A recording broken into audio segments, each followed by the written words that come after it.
The dust swirled across the parched Wyoming plains as Kieran Anderson squinted at the distant stagecoach lumbering toward his ranch. His calloused hand rested on his 8-year-old daughter's shoulder, both of them awaiting the arrival of the new schoolteacher, a necessity he'd finally conceded to after months of his daughter's pleading, and the realization that his own attempts at education were woefully inadequate. "Is that her pa?" little Sarah asked, her blonde braids dancing in the spring breeze of 1878. "I reckon so," Kieran replied, adjusting his worn Stetson. At 32, the widowed rancher had spent the past 4 years raising his daughter alone after his beloved wife, Charlotte, succumbed to pneumonia during a particularly harsh winter. The rocking a ranch had been his salvation, hard work that kept his mind occupied and provided for his daughter. But lately, he'd begun to notice the gaps in Sarah's education that he couldn't fill. The coach rattled to a stop, and the driver called out, "Rocking a ranch. Last stop before Willow Creek." Kieran stepped forward as the door swung open. A slender boot emerged, followed by a woman dressed in a modest traveling suit of deep blue. She stepped down carefully, clutching a small valise in one gloved hand while the other reached up to secure her hat against the persistent Wyoming wind. Grace Keller surveyed her surroundings with keen hazel eyes, taking in the sprawling ranch house, the distant barn, and the vast expanse of grazing land dotted with cattle. At 25, she had left behind a comfortable teaching position in Boston for the promise of adventure and independence in the West, answering an advertisement for a private tutor that had somehow found its way to her school's notice board. "Miss Keller?" Kieran asked, removing his hat as he approached. "Mr. Anderson," she confirmed with a polite nod. "Thank you for meeting me. Welcome to the Rocking A."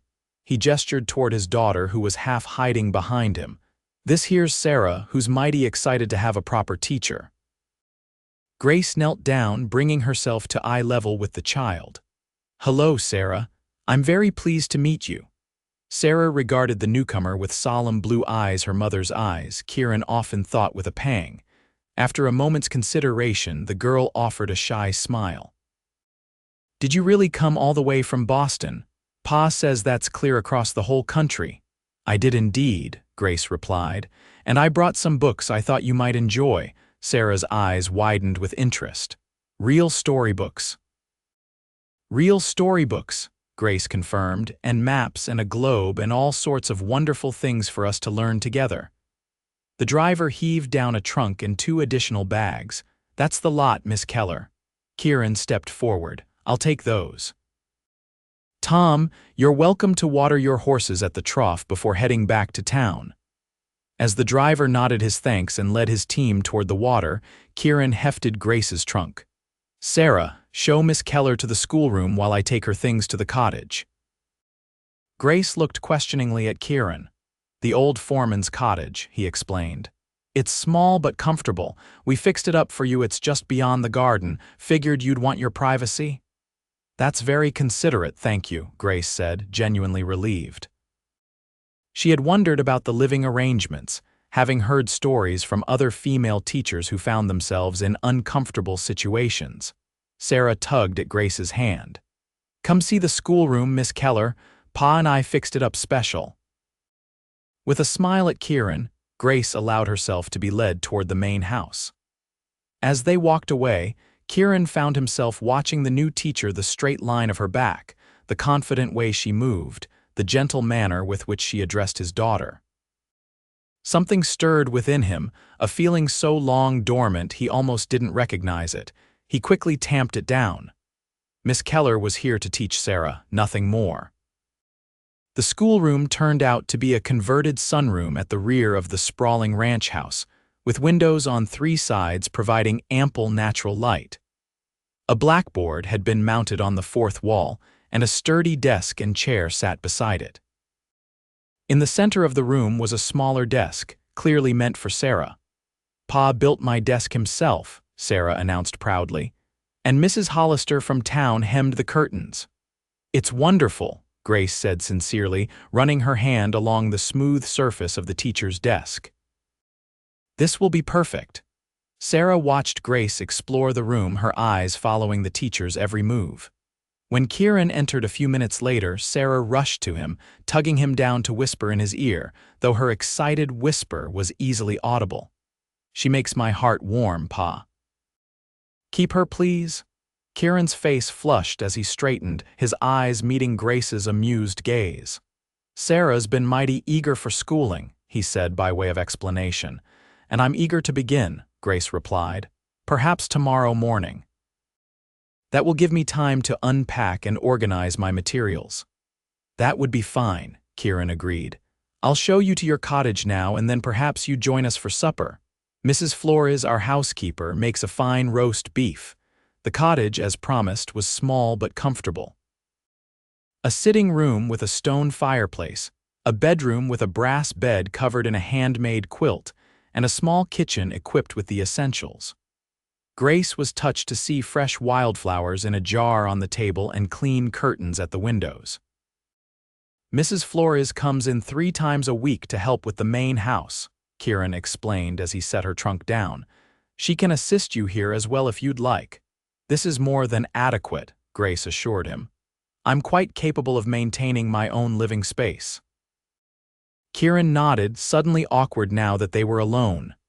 "I'll leave you to get settled then. Supper's at 6. As he turned to go, Grace called after him. "Mr. Anderson," he paused at the door, "thank you for this opportunity. I promise I'll do my best for Sarah." His expression softened. "That's all I ask, Miss Keller."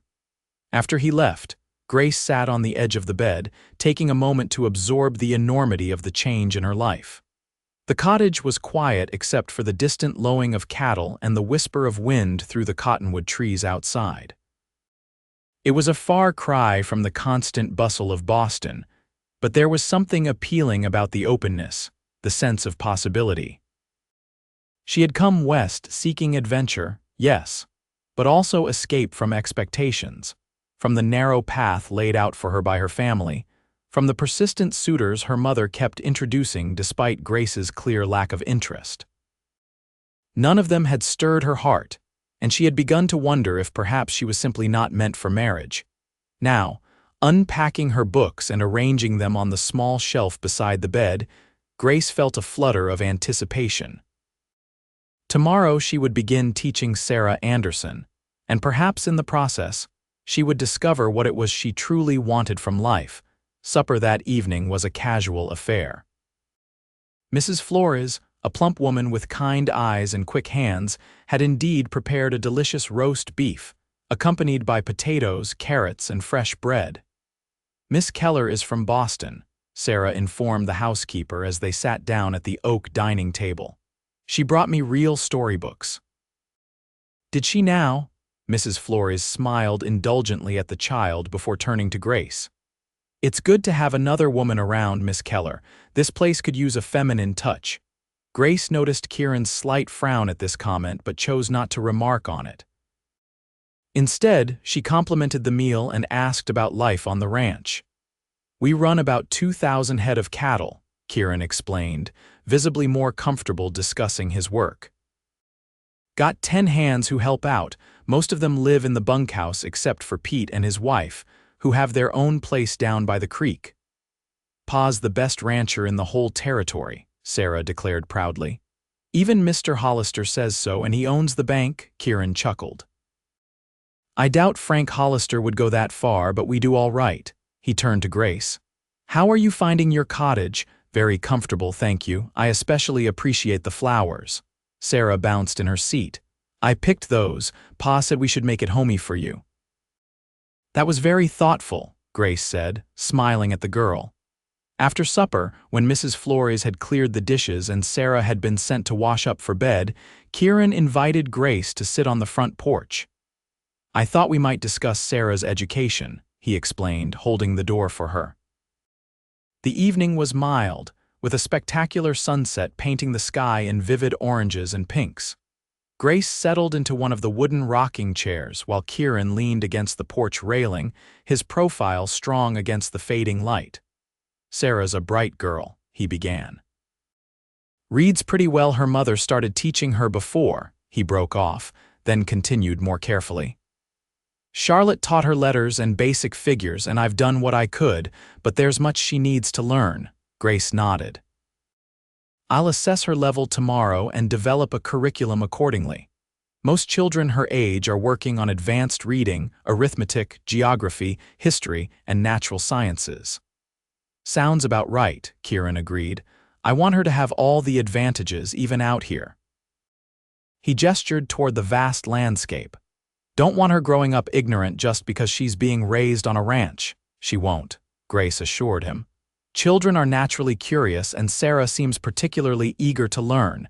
Kieran studied her for a moment. What made you come all the way out here, Miss Keller? Surely there were teaching positions back east. Grace considered her answer carefully. I wanted something different, something challenging. The advertisement mentioned a bright young student in need of education, and it spoke to me. She smiled slightly. And perhaps I wanted an adventure. Well, you've certainly come to the right place for that, Kieran said with a hint of a smile. Wyoming territory can provide plenty of adventure, sometimes more than a person bargains for. I'm not afraid of hard work or challenges, Mr. Anderson. Kieran, he said. If you're going to be living here, you might as well call me Kieran. Grace, she offered in return. They sat in companionable silence as the last light faded from the sky and stars began to appear, countless and brilliant in the clear mountain air. It's beautiful here, Grace murmured. It is, Kieran agreed, but when she glanced his way, she found him looking not at the stars, but at her. The first day of lessons began promptly at 8 the next morning. Grace, dressed in a practical navy skirt and white shirtwaist, her hair neatly coiled at the nape of her neck, found Sarah already waiting in the schoolroom, practically bouncing with excitement. Good morning, Sarah, Grace greeted her. Are you ready to begin? Yes, madam, the girl replied enthusiastically. Grace began by evaluating Sarah's knowledge. As Kieran had said, the girl read well for her age, though her arithmetic needed work. Her knowledge of history was limited primarily to stories her father had told her about the West, and her understanding of geography consisted mainly of knowing that Boston was far to the east and that the ranch was in Wyoming territory. You're doing very well, Grace encouraged her after they had worked through several exercises. Now, shall we look at the globe I brought? Sarah's eyes widened as Grace unwrapped the small globe from its protective cloth. The whole world, she breathed, running her finger over the surface. Is it really round like this? It is indeed, Grace confirmed. Here, let me show you where we are. For the next hour, they explored the globe together, with Grace pointing out continents, oceans, and major countries. Sarah was particularly fascinated by the idea that people on the other side of the world were experiencing night, while they had day. Does Pa know all this? She asked, glancing toward the window where Kieran could be seen talking with one of his ranch hands near the corral.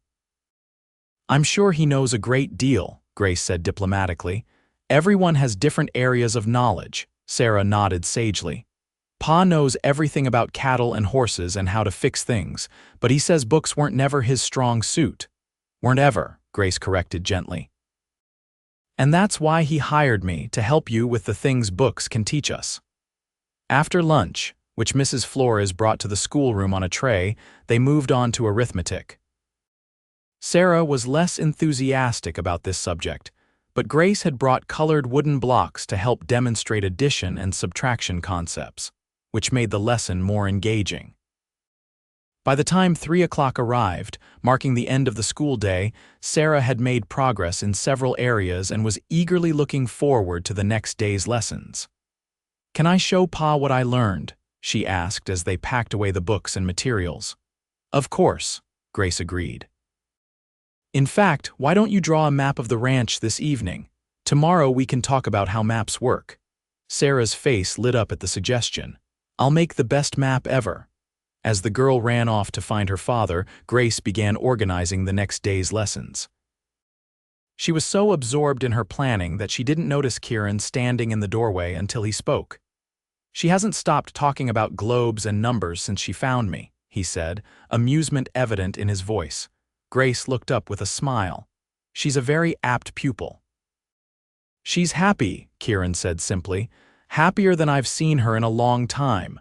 He stepped into the room, his presence somehow making the space seem smaller. Thank you for that. It's only the first day, Grace cautioned. There will be challenges ahead, subjects she finds difficult, days when she'd rather be outside than studying. Kieran nodded. Of course, but you've captured her imagination, and that's no small thing.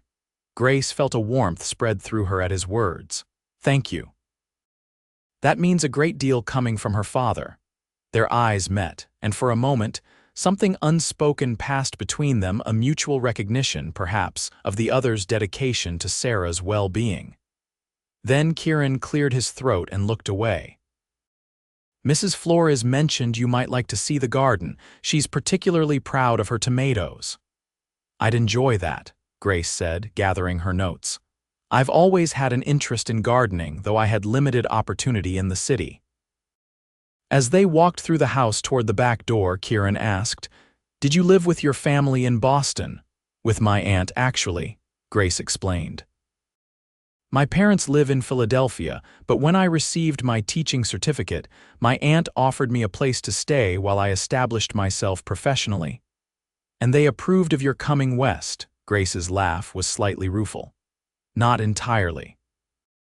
My mother in particular felt I was throwing away my prospects. She had hopes of my making an advantageous match." "And you didn't share those hopes?" Kieran asked, holding the door open for her as they stepped outside. The garden was impressive, neat rows of vegetables and herbs, with a small orchard of apple and cherry trees beyond. Mrs. Flores was indeed working among the tomato plants, which were supported by an ingenious system of stakes and twine. "I wanted something more than what was expected of me," Grace said as they made their way down the garden path. "The opportunity to make my own choices, to see more of the world than Philadelphia drawing rooms." She glanced at him. "Does that seem foolish?" "Not at all," Kieran said seriously. "Freedom to choose one's own path, that's what brought most of us out here." Mrs. Flores looked up as they approached, her face breaking into a smile. "Ah, Miss Keller, come see what we're growing. If you're to stay through summer, you'll enjoy the fruits of our labor." As the housekeeper proudly showed off her garden, Kieran watched Grace's animated responses, the way she knelt to examine the soil without concern for her skirt, her genuine interest in Mrs. Flores's techniques for extending the growing season in Wyoming's harsh climate. There was a practicality about her that appealed to him, combined with a quick intelligence and warmth that had already won over his daughter. It had been 4 years since Charlotte's death, 4 years of focusing solely on Sarah and the ranch, of deliberately not noticing other women. But something about Grace Keller was making it impossible to maintain that careful detachment. The next several weeks fell into a comfortable routine. Mornings and early afternoons were devoted to Sarah's lessons, while late afternoons often found Grace helping in the garden, exploring the ranch, or preparing the next day's teaching materials. Evenings were spent with the Andersons, sometimes playing simple games with Sarah before her bedtime. Other times sitting on the porch with Kieran, discussing the day's events or more substantial topics. Grace learned that Kieran had come west at 18, working as a cowhand on various ranches before saving enough to buy his own small spread at 25. He'd met Charlotte in town shortly after, the daughter of a local merchant who'd seen something promising in the ambitious young rancher. They'd married within 6 months, and Sarah had arrived a year later. Together, they had built the Rocking into one of the most successful ranches in the area. Charlotte loved it here, Kieran told Grace one evening as they watched the sunset. "She took to ranch life like she was born to it, even though she'd never been outside of town before we married." Grace heard the lingering grief in his voice and responded gently. "She must have been a remarkable woman." "She was," Kieran agreed. "Strong, kind, practical, everyone loved her." He was quiet for a moment, then added, "Sarah has her eyes, same shade of blue." "Sarah has many fine qualities," Grace said. "You've done well raising her on your own." Kieran shook his head slightly. Done my best, but there's much she needs that I can't provide. You've given her love and security, taught her to be kind and curious. Those are the most important things. He turned to look at her, his expression softening. You're good for her, Grace, for both of us, if I'm being honest. The simple statement, delivered in his straightforward manner, caused a flutter in Grace's chest. Before she could respond, however, Sarah came bounding onto the porch, her nightgown billowing around her. Pa, Miss Grace, there's a shooting star. Kieran scooped her up, settling her on his lap. Where, little one? Sarah pointed toward the eastern sky, where indeed a bright streak of light momentarily illuminated the darkness. Make a wish, she instructed solemnly. Grace closed her eyes briefly, surprising herself with the wish that formed in her mind, a wish for this feeling of belonging to continue, for this place and these people to remain in her life. When she opened her eyes, she found Kieran watching her, a question in his gaze. She smiled softly in response, and something in his expression shifted, a warmth kindling there that mirrored the feeling growing within her own heart. As spring yielded to summer, the days grew longer and warmer. Sarah's education progressed steadily, with occasional outdoor lessons that combined natural sciences with practical ranch knowledge. Kieran sometimes joined these sessions, offering insights about local plants, animals, and weather patterns that complemented Grace's more academic approach. On a particularly beautiful afternoon in early June, Grace suggested a picnic by the creek as a reward for Sarah's diligent work on a challenging arithmetic assignment. Can Pa come too? Sarah asked hopefully. If he's not too busy, Grace replied, knowing that the early summer months were full of ranch work. To her surprise and pleasure, Kieran readily agreed when Sarah found him in the barn examining a new foal. I could use a break, he admitted, ruffling his daughter's hair. And Mrs. Flores's fried chicken is worth setting aside work for an hour. The creek gurgled pleasantly as they spread a blanket in the shade of a stand of cottonwoods. Mrs. Flores had outdone herself, packing not only fried chicken but also potato salad, fresh bread, apple tarts, and a jug of lemonade. Sarah ate quickly, then asked permission to wade in the shallow part of the creek. Stay where we can see you, Kieran cautioned as she removed her shoes and stockings. Alone with Grace, he seemed momentarily unsure, then asked, How is she really doing with her studies? Wonderfully, Grace assured him. She has a quick mind and genuine curiosity. Her reading comprehension is excellent, and she's made tremendous progress with arithmetic. And you, he asked more quietly, are you finding life here satisfactory? Grace considered the question seriously. More than satisfactory, she finally said. I've found purpose here and a sense of belonging I never experienced in Boston. You've become important to us, Kieran said, his voice low and earnest, to Sarah, of course, but also. He hesitated, then continued, also to me. Grace felt her heart quicken. Kieran, Pa, Miss Grace. Look at the baby ducks. Sarah's excited call interrupted whatever Grace had been about to say. They both turned to see Sarah pointing at a mother duck leading a line of ducklings along the opposite bank of the creek. Stay very still, Grace called softly. If you're quiet, they might come closer. The three of them watched in companionable silence as the duck family made its way downstream. When they had disappeared around a bend, Sarah returned to the blanket, her feet wet and her face glowing with pleasure. This is the best day, she declared, helping herself to an apple tart. Can we have lessons outside every day? Grace laughed. Not every day, but perhaps once a week when the weather is fine. And can Pa always come? Kieran and Grace exchanged glances, his eyes warm with something unspoken. Whenever I can, little one, he promised. The moment by the creek marked a subtle shift in Kieran and Grace's relationship. Though nothing was openly acknowledged, there was a new awareness between them, revealed in lingering glances, brief touches when passing items at the dinner table, and increasingly personal conversations during their evening talks on the porch. One evening in late June, after Sarah had gone to bed, Kieran asked, "Would you like to ride out to the north pasture tomorrow? I need to check on a section of fence and it's pretty country." "I'd enjoy that," Grace said, though she added with a self-deprecating smile, "though I should warn you, I'm not much of a horsewoman." "I've got a gentle mare that would suit you fine," Kieran assured her, "and it's an easy ride, mostly flat ground."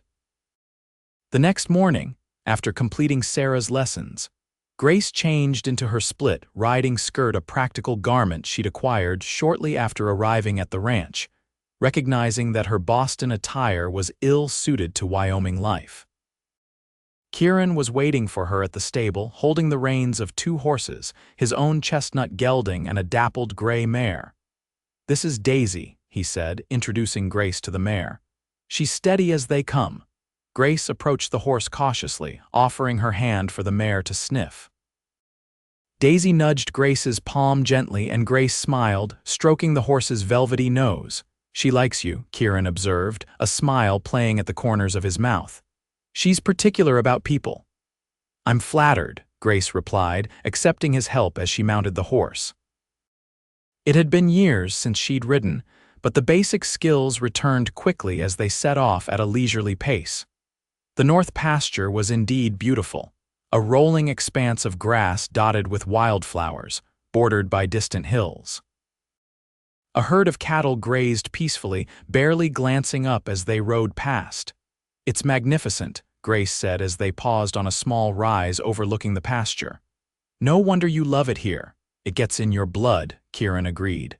"The openness, the sense of possibility," he glanced at her. "Do you miss the city?" Grace considered the question. "I miss certain conveniences, bookshops, libraries, theaters, but not enough to trade this." She gestured toward the panoramic view. "There's a honesty here that I value, a clarity," Kieran nodded, understanding in his eyes. "Charlotte used to say something similar. That out here, what matters is what you do, not who your family is or what circles you move in." It was the first time he had mentioned his late wife so naturally, without the edge of grief that usually accompanied her name. Grace recognized the significance of this and responded carefully. "She sounds like she had a good perspective on things." "She did," Kieran agreed. He was quiet for a moment, then added, "She would have liked you, I think. Your independence, your dedication to Sarah." "I would have liked to know her," Grace said softly. They rode on, checking the fence line as planned. Kieran dismounted at one point to repair a loose wire, demonstrating to Grace how the fence was constructed to withstand both weather and determined cattle. On their return journey, they took a different route that led them through a grove of aspen trees. The leaves trembled in the light breeze, creating a soothing, whispering sound. "This is one of my favorite spots on the ranch," Kieran confessed as they allowed the horses to drink from a small spring. "I come here sometimes when I need to think." "I can see why," Grace said, taking in the peaceful setting. "It feels separate from the world somehow." They dismounted to rest the horses, sitting on a fallen log near the spring. The afternoon sun filtered through the aspen leaves, casting dappled shadows on the ground. "Grace," Kieran began, his voice serious, "I want to ask you something." She turned to him, noting the intensity in his expression. "Yes, your contract was for 6 months initially through the summer, but we would like you to consider staying on, permanently." Grace's heart quickened. "Permanently?" Kieran met her gaze directly. "I know it's a lot to ask. You'd be giving up opportunities back east, the chance to return to city life, but Sarah needs you." He paused, then added more quietly, "And I find that I do too." The admission hung between them, loaded with unspoken meaning. Grace had known for some time that her feelings for Kieran had grown beyond simple friendship or professional respect, but she had been careful not to reveal them, uncertain of his readiness to move beyond his grief. "Kieran," she began carefully, "are you asking me to stay on solely as Sarah's teacher?" He held her gaze, a vulnerability in his eyes she hadn't seen before. "No," he said simply, "though that's part of it." "And the other part," she prompted gently. Kieran took a deep breath. "I never expected to feel this way again. After Charlotte died, I thought that part of my life was over. I had Sarah and the ranch, and that seemed enough." He reached out, tentatively taking her hand. "But then you arrived, and suddenly, I found myself looking forward to our conversations, watching for you from the corral, thinking about you when I should have been focusing on ranch business." Grace felt a rush of emotion so intense it momentarily robbed her of speech. She turned her hand in his, interlacing their fingers. "I've felt it too," she admitted. "This connection between us, but I didn't want to presume or to push you before you were ready." "I can't promise I'm entirely ready," Kieran said honestly. "There are still days when grief catches me unawares. But I know that what I feel for you is real and growing stronger each day." "Then perhaps we should give ourselves time," Grace suggested.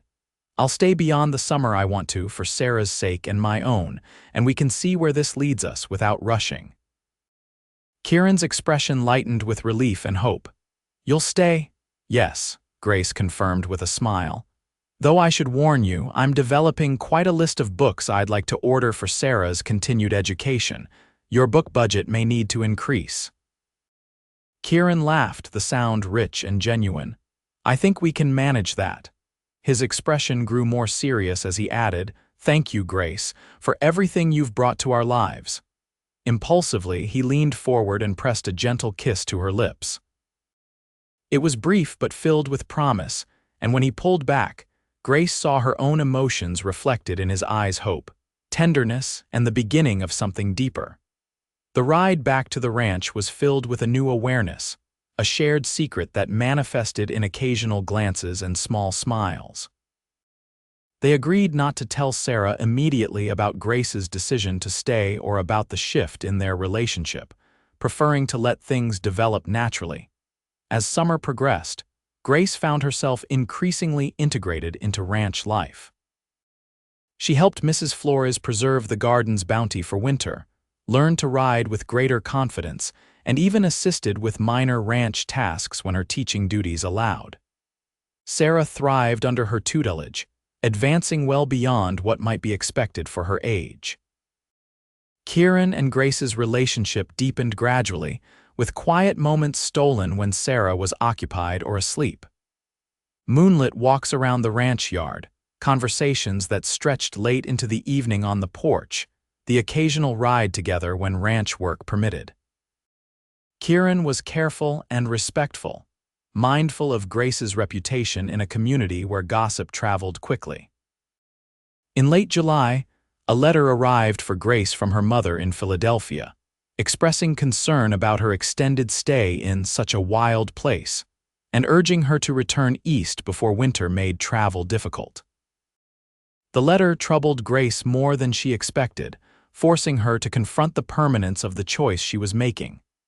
That evening, after Sarah was asleep, she shared the letter with Kieran as they sat on the porch swing, the first stars appearing in the darkening sky. "She wants me to come home," Grace said, folding the letter carefully. "She mentions several eligible gentlemen who have inquired after me." Kieran's hand, which had been resting lightly on her shoulder, tensed slightly. "And what do you want?" Grace turned to face him. "I want to be here. With you and Sarah." She smiled softly. "But I should probably reply to reassure her that I haven't been kidnapped by bandits or forced into servitude by a tyrannical rancher." Kieran chuckled, relaxing. "Tell her I'm only moderately tyrannical and that the bandits in these parts are quite civilized." "I'll tell her I've found my place," Grace said more seriously. "That I'm happy here in a way I never was in Boston or Philadelphia." "Are you?" Kieran asked, his voice low and intent. "Truly happy here." In answer, Grace leaned forward and kissed him, a more lingering kiss than their first tentative one by the spring. When they separated, she said simply, "Yes, happier than I ever imagined possible." Kieran drew her close, his arm warm around her shoulders. "I never thought I'd have this feeling again," he confessed. "After Charlotte died, I focused on Sarah and the ranch, convinced that would be enough. But now, Grace prompted when he fell silent, now I find myself thinking about the future again. Making plans that include more than just survival." He looked down at her, his expression serious. Plans that include you if that's what you want. Grace's heart swelled with emotion. That's exactly what I want. The next day brought unexpected excitement when a letter arrived for Sarah from her cousin Emma in Denver, announcing that she and her parents, Kieran's sister Lillian and her husband Robert, would be visiting the ranch the following week. Uncle Robert's coming, Sarah exclaimed, dancing around the schoolroom. And Aunt Lillian and Emma, Grace smiled at the girls' enthusiasm. It sounds like a special occasion. It is. Emma's my best friend even though she lives far away, and Uncle Robert always brings me presents from the city. Sarah's expression suddenly turned serious. You'll like them, Miss Grace. And they'll like you too, I just know it. I look forward to meeting them, Grace assured her, though privately she felt a flutter of nervousness at the prospect of meeting Kieran's family. When she expressed this concern to Kieran that evening, he squeezed her hand reassuringly. Lillian's been after me to rejoin the land of the living for years now. She'll be delighted to meet you. The days leading up to the visitor's arrival were filled with preparation. Mrs. Flores cleaned the rarely used guest rooms. Sarah helped pick flowers for the house, and Kieran made sure the ranch was running smoothly so he could spend time with his family. The stagecoach arrived on a bright Tuesday afternoon, bringing Lillian a feminine version of Kieran with the same dark hair and direct gaze her husband Robert Thornton, a successful banker with a genial manner, and their 10-year-old daughter Emma, who immediately ran to embrace her cousin. Introductions were made on the front porch, with Kieran formally presenting Grace as Miss Keller, Sarah's teacher. If Lillian noticed the warmth in her brother's voice or the way his hand briefly touched Grace's elbow, she gave no immediate sign. That evening, after the children had been sent to bed protesting that they weren't at all tired and had years of secrets to share, the adults gathered in the parlor.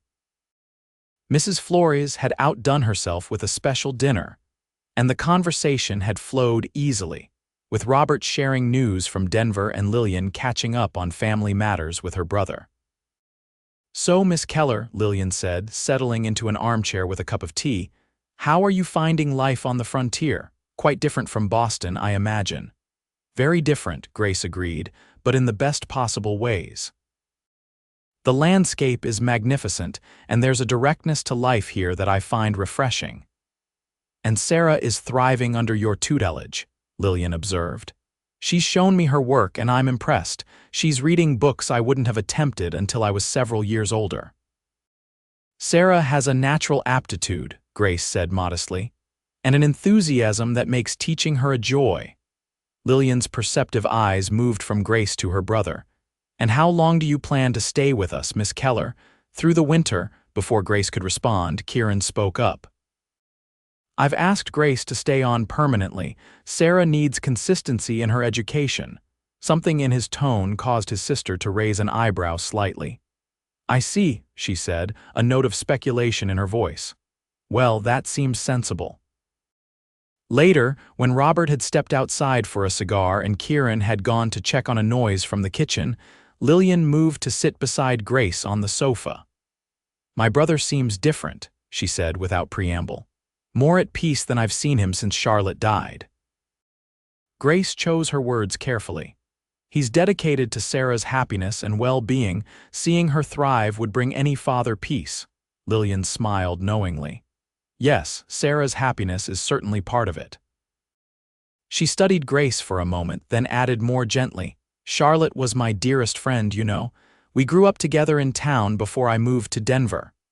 Kieran has spoken of her with great respect and affection, Grace said. She must have been a remarkable woman. She was, Lillian agreed.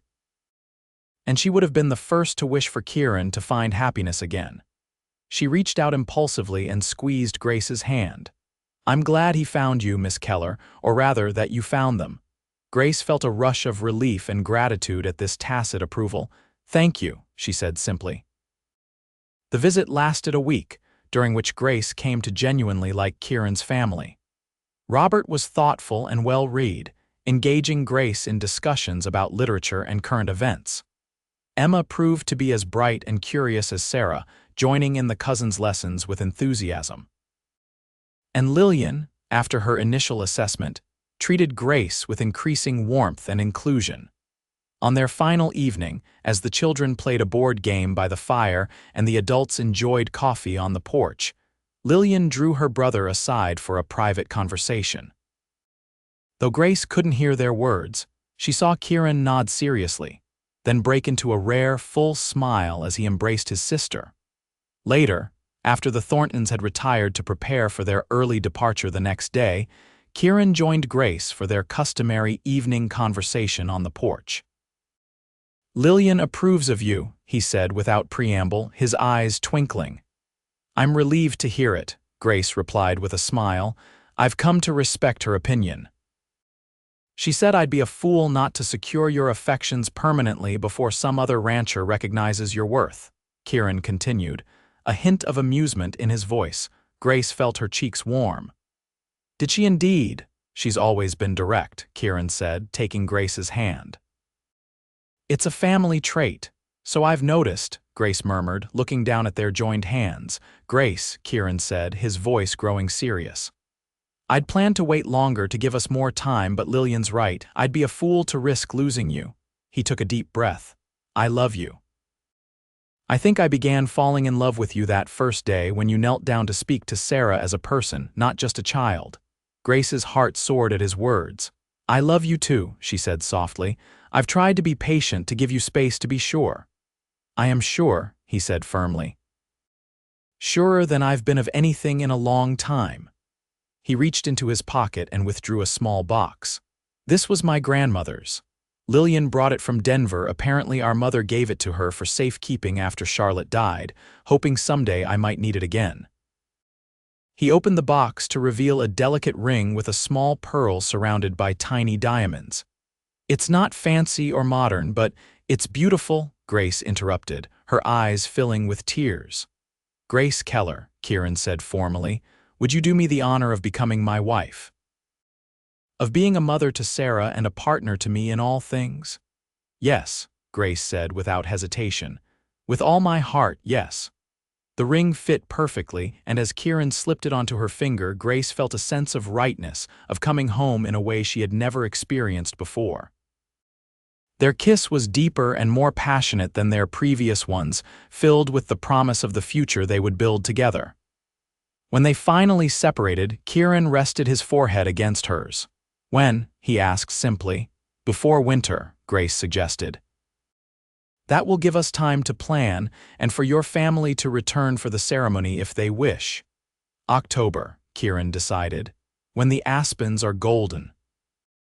The next morning, after the Thorntons had departed with hugs, well wishes and promises to return for the wedding, Kieran and Grace sat Sarah down to share their news. "Sarah," Kieran began, his arm around Grace's shoulders, "Miss Grace and I have something important to tell you." Sarah looked between them, her expression curious. "What is it, Pa?" "I've asked Miss Grace to marry me," Kieran said gently. "To become part of our family permanently. She would be your mother and we would all live together here at the ranch." Sarah's eyes widened, first with surprise, then with joy so pure it brought tears to Grace's eyes. "Really? Miss Grace would be my ma, if that's something you would want," Grace said carefully. "It's what I wished for," Sarah exclaimed. "That night we saw the shooting star that was my wish." She threw herself into Grace's arms, nearly knocking her over with the force of her embrace. "I knew it. I told you she makes my heart warm, Pa," Kieran laughed, enfolding both of them in his arms. "You did indeed, little one. You're smarter than your old Pa." "When?" Sarah demanded, pulling back to look at them both. "When will you get married?" "October," Kieran told her, "and you'll have a special role in the ceremony." "Can I tell Mrs. Flores and Pete and the other hands?" Sarah was practically bouncing with excitement. "Yes, you may tell them," Grace said, laughing at the girl's enthusiasm. "But perhaps wait until after breakfast." Sarah nodded solemnly, then broke into another wide smile. "This is the best day ever," she declared. As news of their engagement spread throughout the ranch and into the nearby town of Willow Creek, Grace was touched by the genuine happiness it seemed to generate. Mrs. Flores hugged her tearfully, declaring it was high time this house had a proper mistress again. The ranch hands offered congratulations to Kieran with hearty backslaps and knowing grins. Even Frank Hollister, the banker who had been Charlotte's childhood friend, stopped by the ranch to express his pleasure at the match. Charlotte would approve, he told Kieran and Grace as they sat in the parlor. She always said this place needed a woman's touch, and Sarah needs a mother's guidance. Thank you, Frank, Kieran said, his hand resting lightly on Grace's. That means a great deal. The months leading up to the wedding were busy ones. Grace continued Sarah's education, though they adjusted the schedule to allow time for wedding preparations. Lillian sent fabric samples from Denver for Grace's wedding dress, which Mrs. Flores and several ladies from town helped sew. Kieran expanded the main bedroom and added a private sitting room for Grace, working in the evenings after ranch chores were completed. Through it all, their relationship deepened. Grace came to understand Kieran's occasional moments of quiet introspection, the weight of responsibility he carried for the ranch and its workers, and his deep, abiding love for his daughter. Kieran, in turn, cherished Grace's intelligence, her patient kindness with Sarah, and her willingness to embrace ranch life with all its challenges. By the time October arrived, painting the aspen groves in shades of gold and amber, Grace felt truly at home at the Rocking A. The cottage where she had lived as Sarah's teacher was being prepared for the new teacher who would arrive after the wedding, a young man from Cheyenne who had answered their advertisement, and would live on the ranch while teaching Sarah and eventually other ranch children as they grew old enough for schooling. The wedding day dawned clear and crisp, with just enough warmth in the autumn sun to make the outdoor ceremony comfortable. An arbor had been erected in the garden, festooned with late-blooming flowers and aspen boughs. Chairs were arranged in neat rows, filled with ranch hands, townspeople, and the handful of relatives who had traveled for the occasion, including Lillian, Robert, and Emma. Sarah, resplendent in a new blue dress that matched her eyes, served as flower girl, solemnly scattering rose petals along the path before Grace made her entrance. Kieran waited beneath the arbor, his usually weathered face transformed by an expression of such joy and anticipation that Grace felt her heart might burst with happiness. Her own dress was simple but elegant ivory satin with delicate lace at the collar and cuffs, and a short train that whispered across the grass as she walked toward her future husband. She carried a bouquet of late roses and wildflowers gathered from the ranch. The ceremony itself was brief but meaningful, with the minister from Willow Creek officiating. They exchanged traditional vows, their voices clear and sure in the autumn air. When Kieran slipped a gold band onto her finger to join her engagement ring, his hands were steady, his eyes never leaving hers. "I now pronounce you husband and wife," the minister declared. "You may kiss your bride." Kieran drew Grace close, his kiss a promise of all they would build together. When they turned to face their guests, Sarah rushed forward to embrace them both, completing the family circle. The celebration that followed was joyous and relaxed. Tables had been set up near the house, laden with food prepared by Mrs. Flores and the women of the community. A local fiddler and guitarist provided music for dancing, and lanterns were lit as dusk fell, casting a golden glow over the festivities. As the evening progressed, Grace found a moment to slip away to the porch, taking a breath of the cooling air and savoring the happiness of the day. Kieran found her there a few minutes later, wrapping his arms around her from behind. "Happy, Mrs. Anderson?" he murmured against her ear. The name sent a thrill through her. "Completely," she assured him, leaning back against his solid warmth. "I never imagined finding such joy, such belonging." "Nor I," he admitted. "After losing Charlotte, I thought that part of my life was over, but you've brought light back into our home, our lives." From the yard came the sound of Sarah's laughter as she danced with her cousin Emma, her face alight with happiness. "She's going to be even more spoiled now that she has two parents wrapped around her finger," Grace observed with a smile. "Probably," Kieran agreed unrepentantly. "And any brothers or sisters who come along." Grace turned in his arms, her heart full at the thought of expanding their family. "I'd like that," she said softly. "Very much." "So would I," Kieran replied, his voice husky with emotion. He kissed her again, a kiss full of promise and passion before they reluctantly returned to their guests. Later that night, after the celebration had ended and Sarah was tucked into bed with Emma for a special sleepover, Kieran led Grace to their bedroom, now their shared sanctuary. With tenderness and growing passion, they consummated their marriage, discovering each other with reverent touches and whispered words of love.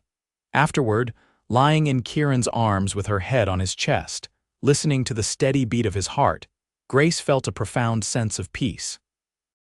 "I never knew it could be like this," she murmured. Kieran's arms tightened around her. "Nor I," he admitted. "Not even with Charlotte. What we had was good, but different." He stroked her hair gently. "You and I, we're partners in a way I didn't know was possible, equal in ways that matter." "I love you," Grace said simply, raising her head to look into his eyes. "I think I began falling in love with you that first evening on the porch, when you spoke so honestly about wanting the best for Sarah." "I love you too," he replied, drawing her down for another kiss. "More than I have words to express."